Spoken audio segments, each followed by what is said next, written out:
Trista. Oh wow, corporate. Whoa, Well, I see an audit. Corporate. She on the road. I meant to listen to it too. She on the road. You see that? Corporate TK. She not in Sacramento. You know what I'm saying? No. But it's whatever. But No. she on the road. I saw that. Where you at? I'm in Chi-Town, baby. Oh, we talked. Yeah. Okay. We can announce it tonight. Right. We're interviewing. Well, it already happened, but tonight on BetMGM tonight at 8 Eastern and 10 Eastern, we are playing my interview with KG, Kevin Garnett, Hall of Famer, NBA champion. Yeah. For a nice 10 to 12 minutes. I like that. And that's a dope combination right there. KG and Trista. Oh, it was. How many beeps did how much? We were good. We were good. We were really good. You could tell we were on our best behavior.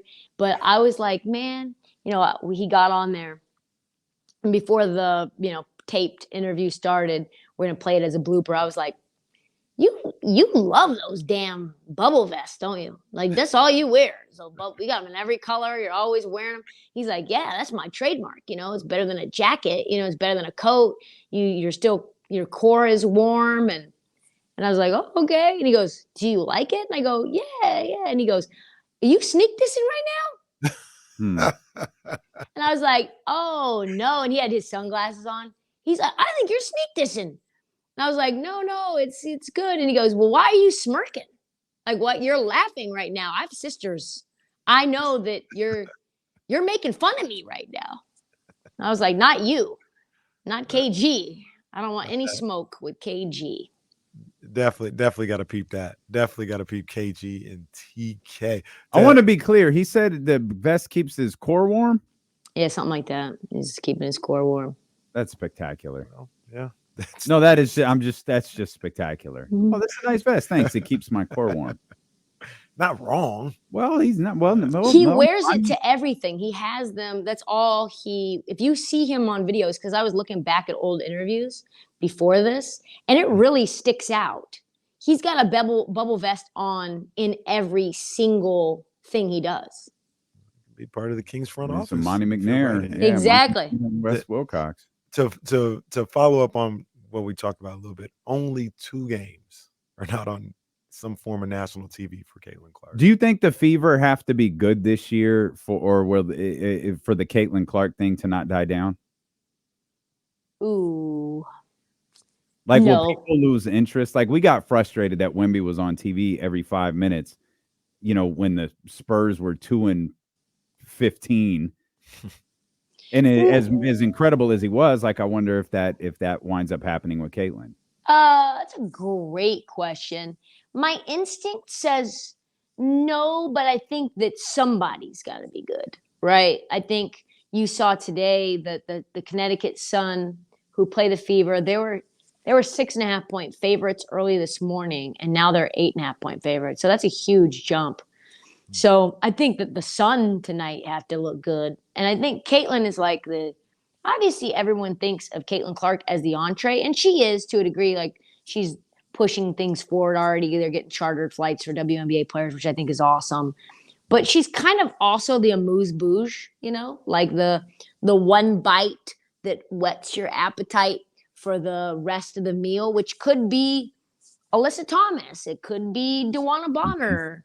It could be down the road Khalid Copper. Like, you could get, obviously the Aces are already their own entities. I don't think they need much marketing, but some of these other players on other teams that people don't really know about, maybe it's Natasha Cloud. You come for Caitlin and you stay for Caitlin, but also you're excited about these other players that, like Arike Ogunbowale. Like, maybe some people aren't watching her. Maybe some people aren't watching some of these players that WNBA fans love, and now they get to fall in love with them as well. Yeah, Leah Boston. Mm-hmm. Yeah, Leah Boston. Yeah. You get to see her, every time you see Caitlin. So I can't wait for this season to start. I think it's going to be a landmark season for the league. Yes. And they're just going to catapult off of this season. I really believe, because not only is the attention there and the gameplays there. I keep saying this, and I don't mean to disparage anybody in the past in any way, but the game just keeps getting better You know what I'm saying? There's not going to be a drop off in talent, which means there's not going to be a drop off in rivalries and things that are gonna that we are attracted to as sports fans. You know, the history of, you know, Caitlin versus Angel. Maybe they play in the conference finals. I don't know if they. Well, yeah, there's no divisions or conferences yet, but like maybe they play in the playoffs in the history of what they've been able to do. You know, that goes to the WNBA, or there's a new rivals, maybe Caitlin versus Anescu, or and then Juju's coming and Paige is coming. Like, it's just gonna keep building off of this year, man. And I can't wait for this year in particular. Yeah, it's going to be awesome. I do my first show on WSCR, The Score in Chicago, the day of Caitlin versus Angel Reese, Chicago Sky versus Fever, which I am just so excited about. There's going to be so much to talk about in terms of just how that game went, whether there was viral moments, how they interacted with one another. Camilla's not going to be healthy yet, but she's obviously going to be a big part of what the Chicago Sky want to do. You know, and you know, the thing that I think is really dope is that it's not just the excitement around the game, it's that fans are starting to see the disparity between certain WNBA teams versus other WNBA teams. And they're calling those teams out, right? And Chicago Sky is one of those.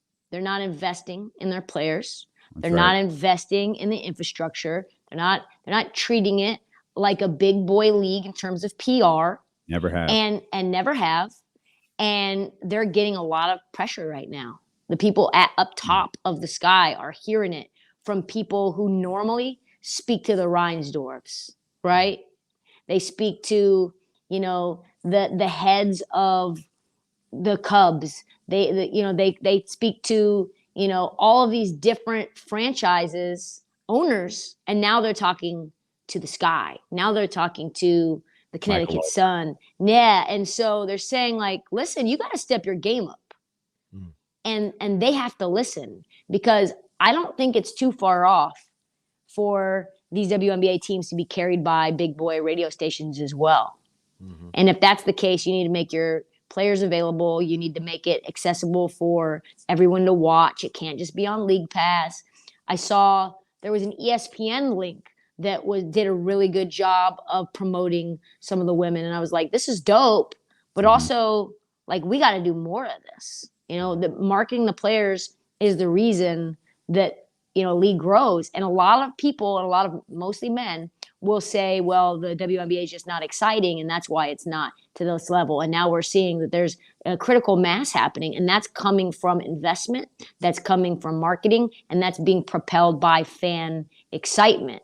And so I think what we're going to get is an explosion.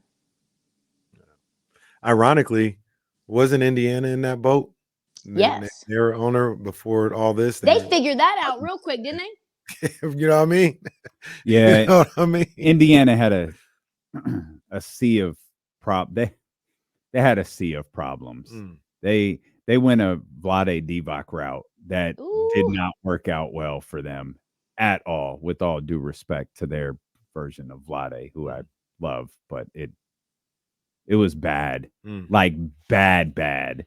And they've, you know, that's the great thing about the W is you could kick out pretty quick. And the Minnesota Lynx set the blueprint. You nab yourself a couple of top picks in the draft, well, you could create a dynasty. Now the league is a lot deeper than it was than when they got Maya Moore and traded for Lindsay Whalen, had Simone Augustus and all of that different stuff. The league's a little bit deeper than it was then. But still, you know, that's you talk about Leah Boston. You partner that up with Caitlin Clark, man. Maybe you get something cooking here, and you start to get multiple great players on multiple teams, like across the league, and you wind up with some really high profile teams. Now we've got the Valkyrie, the Golden State Valkyrie. I hate that so much. Like, I absolutely hate that. I had to look it up. I didn't know what it was. I'm like, what is this, a Marvel film? I swear to God, I didn't know what it was. And then the first thing I see, and if there's a different, like, it's some sort of mythology thing. Yes. And I'm Marvel. Like, no, why are we doing this? Doing way too much. And it's like their color. Of course, I see it, and I know a lot of Kings fans. Why is their color purple? It's like this light. It's like a violet color. It's like a light faded. We can't have that now. What are we doing? So what happens when the Monarchs come back? They're not. They're not Never. coming back. Just ever. It's just gone. It's dead. It's gone. It's been. Do you think Portland will get a team again? Someone on the West will get one. Like, I don't know why Sacramento, like Kenny and I have this discussion all of the time. We don't know if it's the W's lack of interest in Sacramento or if it's Vivek's lack of interest in the W. But it feels like that there's another team coming this way. Maybe it's Portland. Maybe it's Houston. Mm-hmm. Houston would be amazing. That was a destination. That was one of my favorite teams when the W got started. Come on. And to be honest, a lot of legacy there. And to be honest, and if we're being fair, if they're gonna bring back a team, it should be the Comets first. Yeah. Well, if they. But there's it. a lot. There's a lot at play though. Like it can't be related to the Comets and it can't be related to the Monarchs. It has to be what's business look like now? Mm-hmm. Is I don't know if it's Fertitta. I don't know who it is down there in Houston that's interested in this. But if it is, like, are they capable of running this business? How do they run their current NBA business if they're an NBA owner? Portland, same thing. And then I do think you have to evaluate what it looked like for Portland a little bit. Then you have to evaluate what it looked like for Houston. Because these are like people probably don't know. Portland had a team. Yeah, power. How long did they last? Like 2 years? It was quick. I have a little bumper sticker that's like Portland Power, little green lightning bolt. Portland Power still isn't as bad as the Valkyries. No. Like they should just be like, you know what? Our bad. We were kidding. May 14th Fool's Day. It's like the Washington Commanders, how they had the Washington football team for a year. I'd rather be the sorted State basketball team. Yeah. Mm-hmm. The Valkyries is whack. It's not. I really feel like they missed with that. With all due respect. Do you think they're trying to angle to be Northern California's team? Why? Because of Golden State? I was thinking a little bit of the color scheme. It's just something. I'm sitting here talking to you guys, just kind of. No, there's a meaning behind the color they chose. They explained on the website because I was just befuddled by the whole thing and had to look. But if they are, I don't hate it. They're not coming back. Yeah. Like the Monarchs aren't coming back. So if the Valkyries is the idea to be the Valkyries and the Warriors, like it was the Monarchs and the Kings, is the idea to be the Valkyries and the Warriors? And is it like geese? So dumb. Is it like geese or is it like fish? Like, is it just Valkyrie? Is it? I think Valkyrie. It just might be like the Valkyrie could be Valkyrie also is plural and I think it's singular and plural. Like the Heat, Jazz, and Magic. Well, it says Valkyries. It does. I don't think that's normally how that goes. Well, they're not getting. Well, that wouldn't be the first thing they missed on today if that's the case. I ain't hating on them. Hey, do what you do. It's no beef. They ain't getting me. I'm an Aces fan. I've been an Aces fan since before the first title. Since they had MVP. Since they had MVP. Will you stop Since they got Kelsey Plum and. Were you a fan of the Tulsa Shock?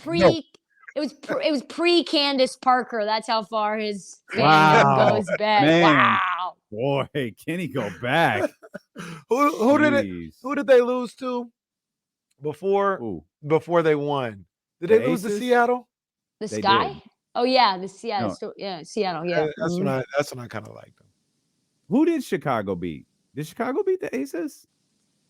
Who was it? Chicago.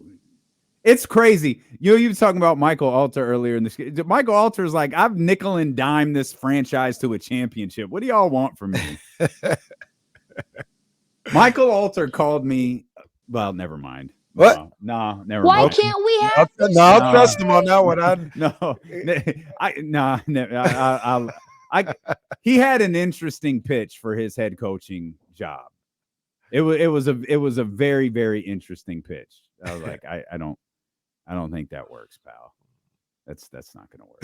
Really? I feel LeBron? Like, I feel like it would be shade to the person who has the job, so I don't want to do that. Yeah. But You're like, I'm not doing that.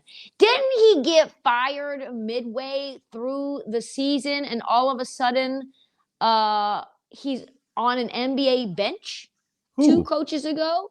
The Sky coach 2 coaches ago. Yes. I don't know.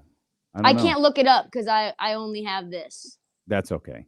You're holding your phone, which is spectacular. I always love your commitment to. And I have these on, and say so wires. the dongles on this as well. So it's just like posted up on the headphone jack. I'm just not comfortable with you saying dongles. The wires. I don't know. Oh, guys, yeah, they do. Guys, I went on WSCR today on Bernstein and Holmes. Talked about that yet? Have we acknowledged the fact that you're on the Score in Chicago? Like, you're even bigger than, you're like more bigger time than the big time you were before? No.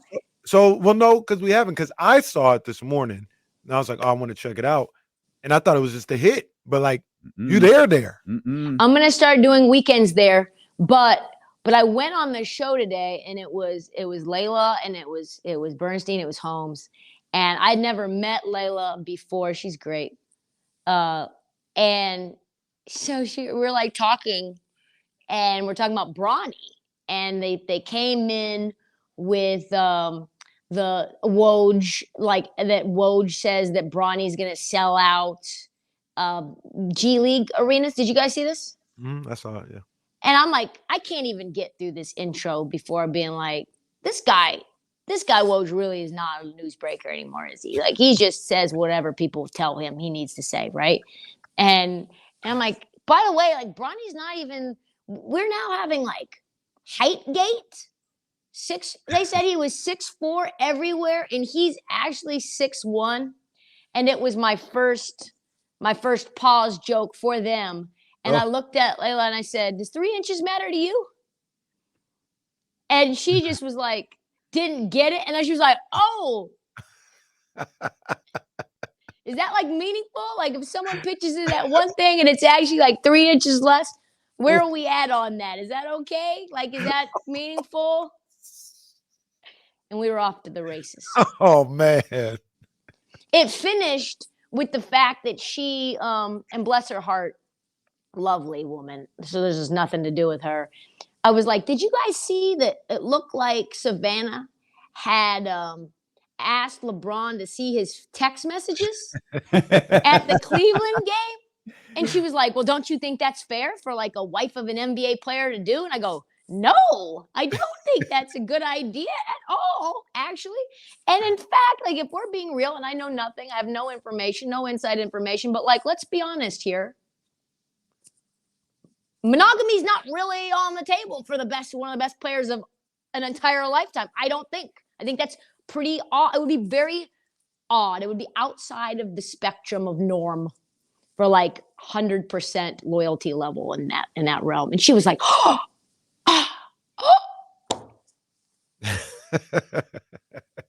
I did notice Savannah looked particularly agitated last night. She's been extremely annoyed at LeBron lately.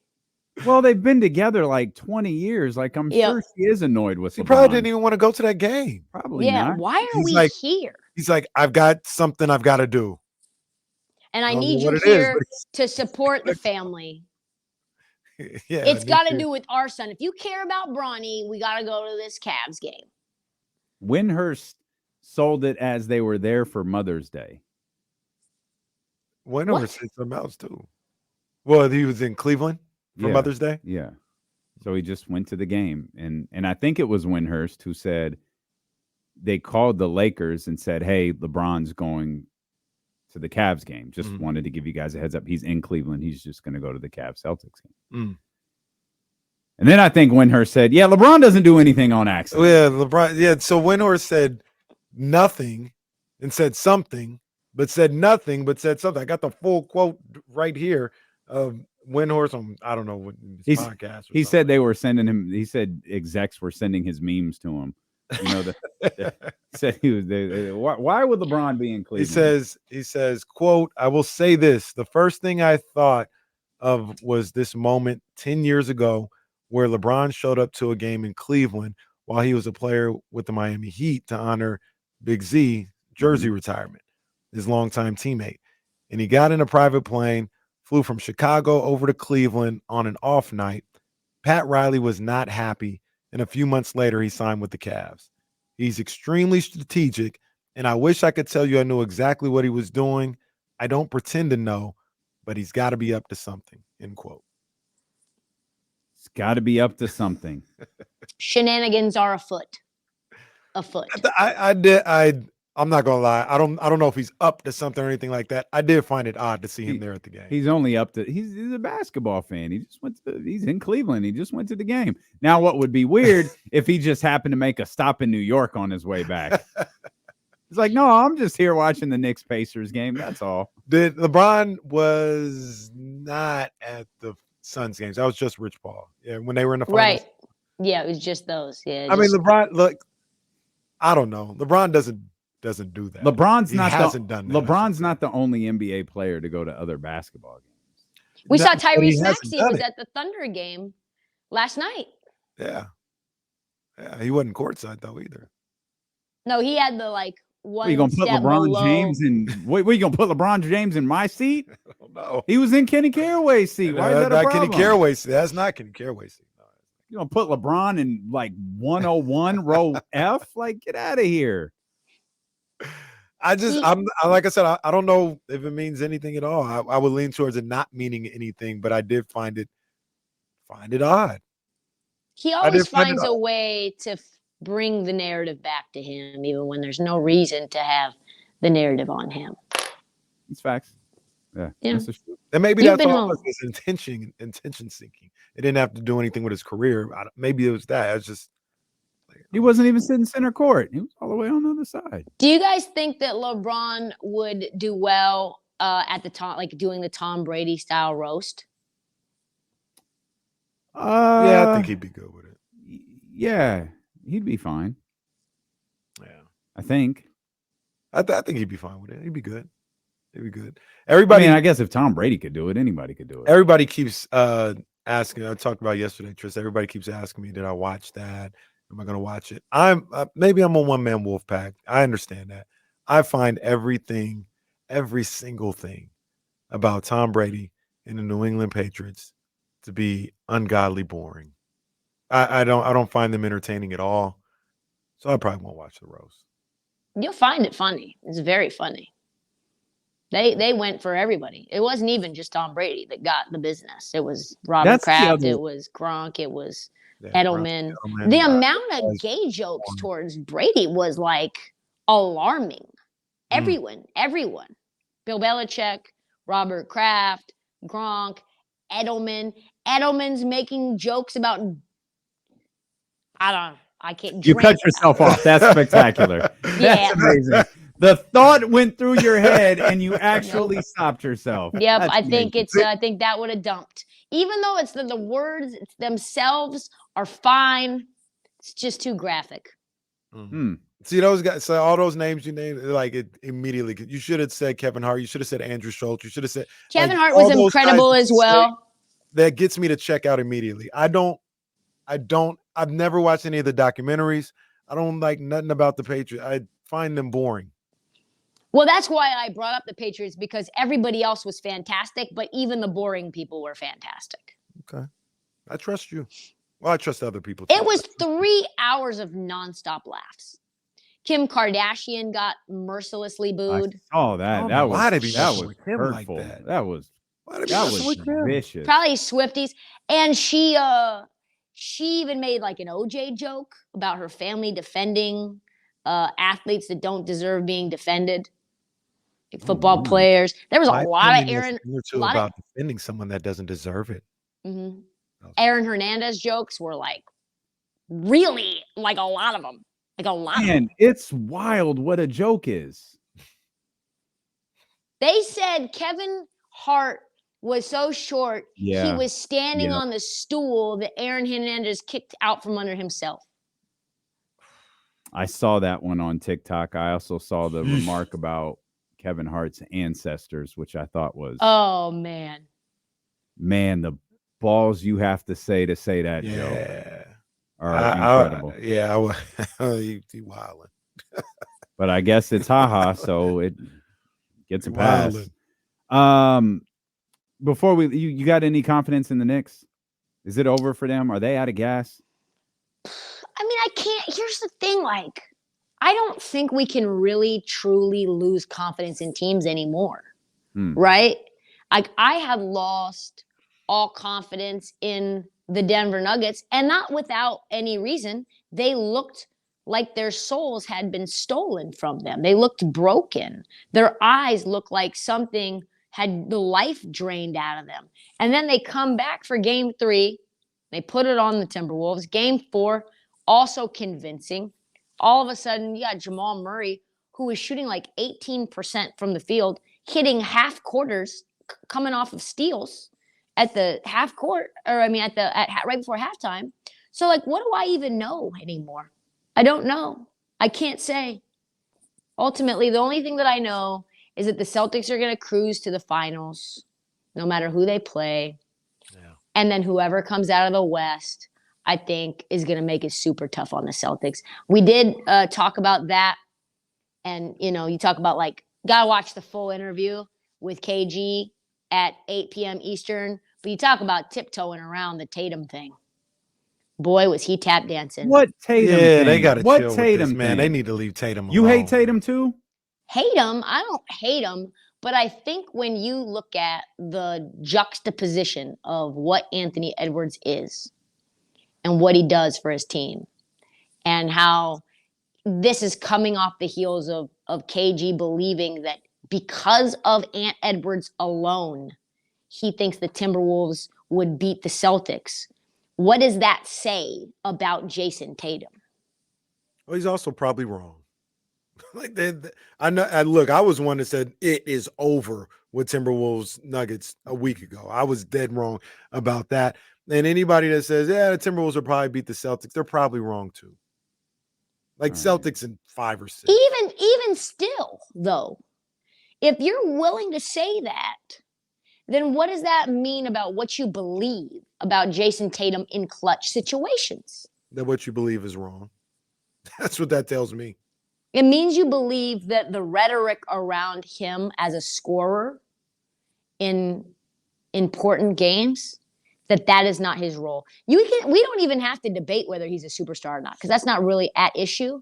He's just not the kind of superstar that takes over games regularly. That's not him. And if we gotta go. We gotta go. What? Well, you're cutting me off because I'm saying what you don't like? Well, no, we gotta go. I won't even get you started. I'll talk to you on the break. You got a show to do for Heat Check or for Bet MGM? Yeah, in like an hour and a half. Go ahead. Go ahead. Get your stuff off. I was just gonna say that a superstar.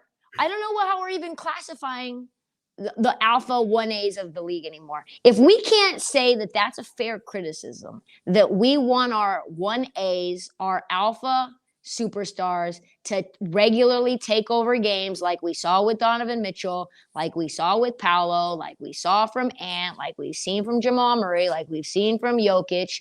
If we can't give that level of expectation to Tatum, then what do we really classify him as? It's okay to have that level of expectation. I think it's ridiculous to think he doesn't do it. He's done it more than anybody you just named. No, he hasn't.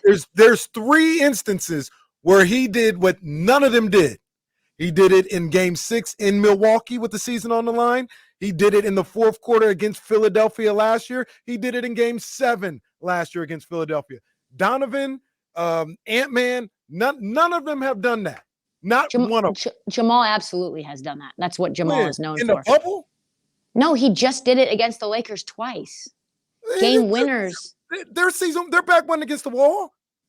And he didn't have, what did Tatum have, 52 in that game 7? Ain't nobody done that. How many times has 46 in Milwaukee. It's not about how often he does it. It's about how often he doesn't do it. None of them have done that. Like, you look up at Tatum, and it's like, how does Tatum have 17 in this game? How does he have 17? That's just not, it's not acceptable. That's fair. None of them have done what he's done. Not but he one. regularly, okay, so maybe the highs are higher. If I'm not even going to disagree with you, I don't agree, but I'm not going to debate that point. So let's say that the highs are higher with Tatum, which again, I do not agree. The lows are much lower with Tatum as well. Meaning what you're getting are performances. Well, we can't even call them a performance. We call it an outing that is like a disappearing act. David Copperfield. You look at the box score and you're like, why doesn't he demand the ball? Why isn't he scoring the basketball? Why does he have 17 points? Why does he have 21 points? Like, why are we seeing Jaylen Brown be the leading scorer of this team? Why is Derek White the one shooting 22 times and like going off for 35? Like, that's just, especially in games that matter and in games that are close. Like Tatum, I want Tatum to demand the ball. And not only do I want Tatum to demand the ball, I want him to go and stop doing that pretty stuff and go to the rack.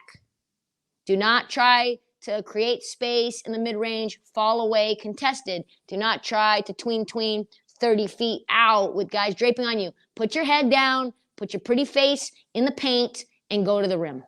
Yeah, see, that's hate. How is that hate? No, it's hate. One, you would have been fine if you didn't throw in the pretty face thing. Like you hating on him because he's light skinned and he's pretty. You think this is a colorism? You think it's colorism? He's too good looking for your basketball take, and it's frustrating you. And honestly, I believe that the better looking a basketball player is, more likely they are, not always, a little softer. The moneymaker. Man.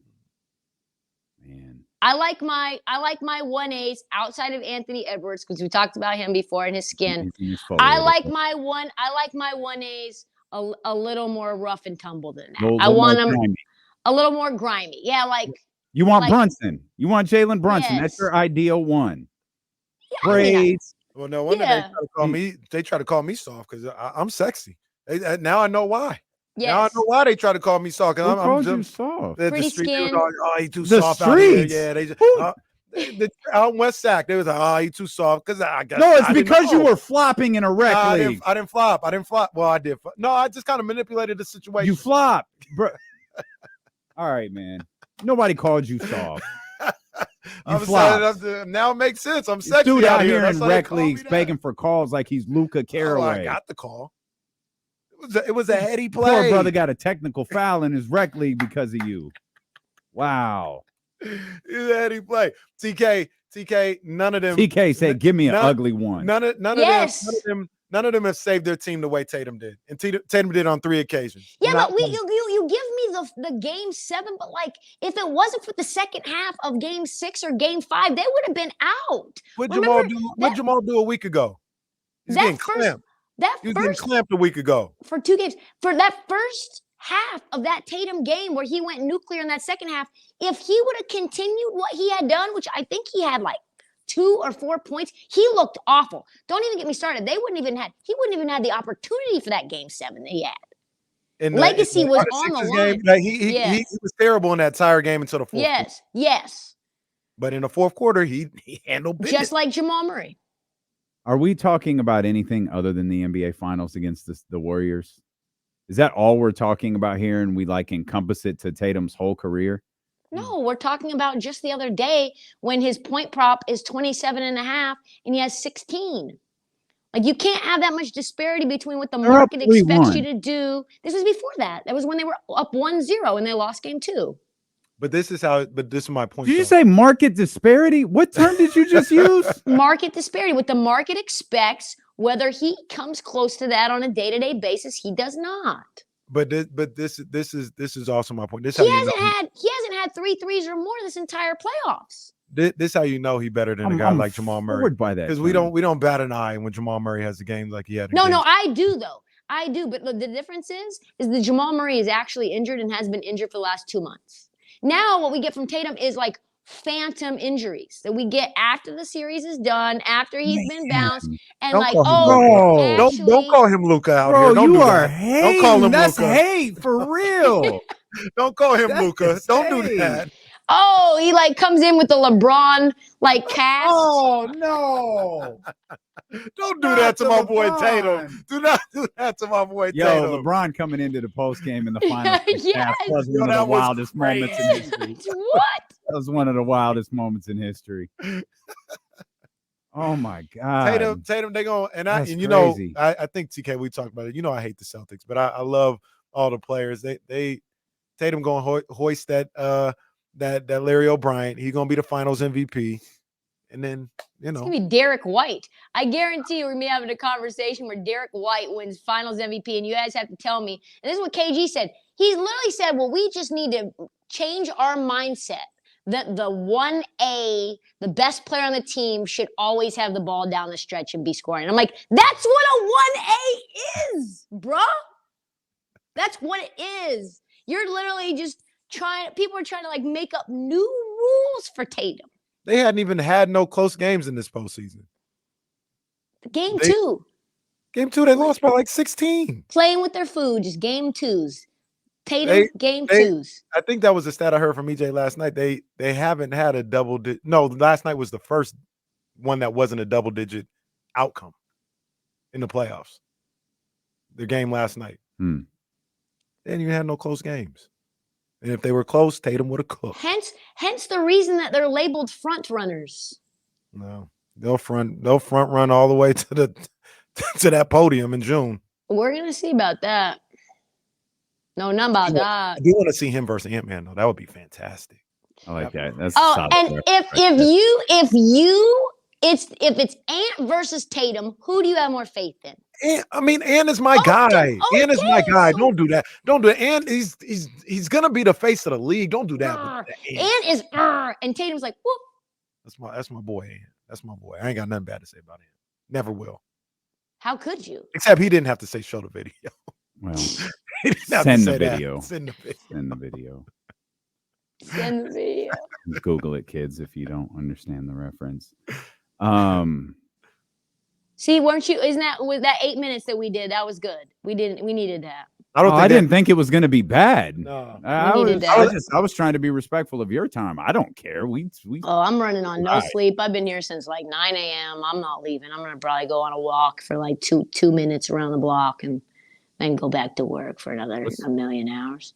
Well, that's what they do. They Odyssey makes us work. Yeah. You got 2 jobs. We got 2 jobs. You got 3 jobs. You might have 4. I can't even.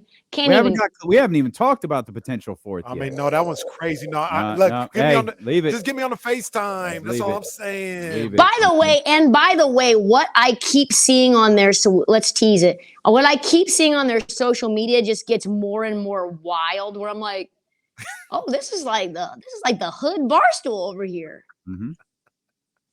What?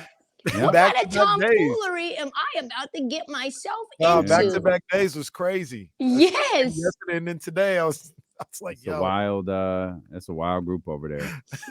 That is Sheesh. sports for a different type of sports fan.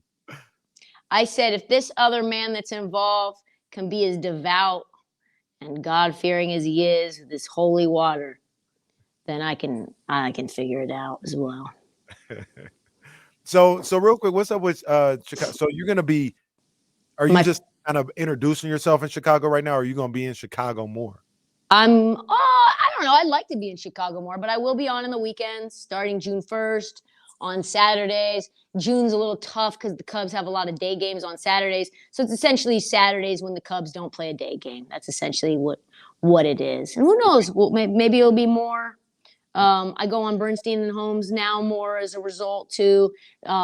Lawrence Holmes is going to be one of my first guests. I'm hoping upon hope that I can try to get Angel Reese as a regular guest. That's kind of what my hope is. Like pre-taped. I think that would be really great for the league, great for me, great for Chicago, because nobody's doing that. So that'd be good too. Why don't you do weekends in Sacramento? Never been asked. On what station? Never been asked.